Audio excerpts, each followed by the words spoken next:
let's look at the structure of what I consider to be the perfect content strategy for most businesses. The first part is start with a story. Do something that has an emotional connection to your audience, something that they can relate to, something that maybe they can act upon, but something that draws them in, that makes them want to read more. That's the whole purpose of the story, is to get them engaged with the content. If you start right off the bat with all the core bullet points, a lot of times people will get droned out. So give them something to feel first. The next thing that you want to do is, like I say, lay out those 5 bullet points or 3 bullet points, whichever you feel is the right amount for what you're doing. Everybody loves lists.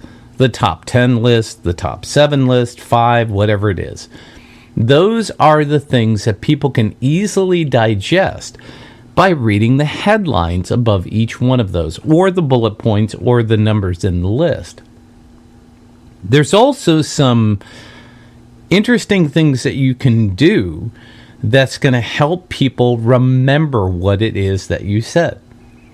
One of the things I like to do is something called rhyme time. Rhyme time means try to do something that is going to be memorable, that's easy to remember. Song lyrics. Think of a good song.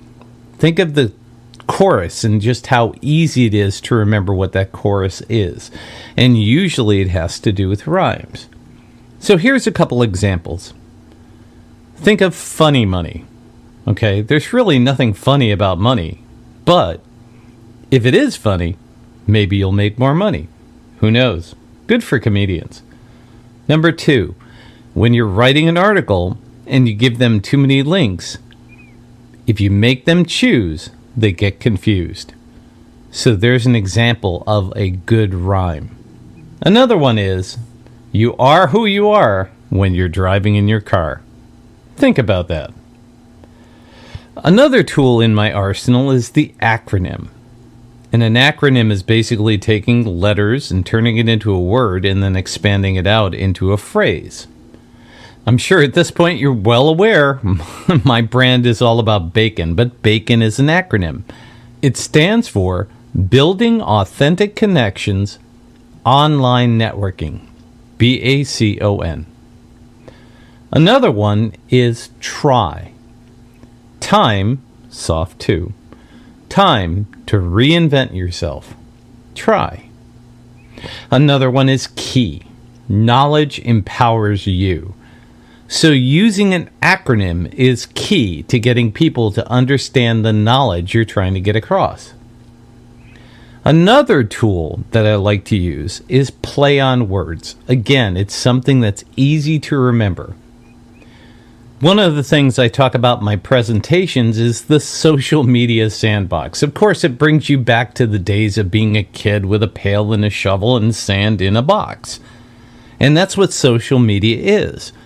You can play in there, but unfortunately, you can't take the sand out. In other words, when you post things in Facebook or LinkedIn or anything else, the only way you're going to see it or be able to play with it is inside their sandbox.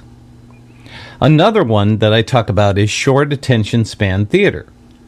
When people are scrolling through a feed or a news feed on any social media platform, one of the things you want to do is make your content scroll stopping. In the short attention span theater, you need to stand out. Another one is normal is just a setting on the dryer. So again, this is something saying that everything changes fast, especially in the social media world.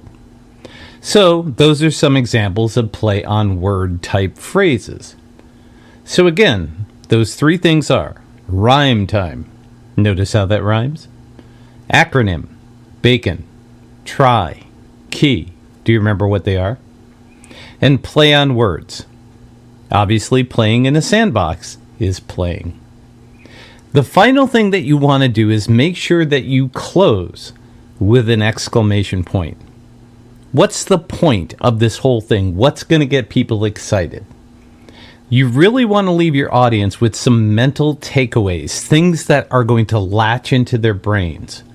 And the major bonus is having a call to action. Get them to do something. Sign up for your list. Visit another website. Attend one of your webinars or seminars. Something that you can continue the conversation with them on. And that's it. Remember what I said before? If you make them choose, they get confused. Have one call to action. You can literally put that 3 times throughout the entire post, but don't over ask. So it's okay to have one task with multiple asks.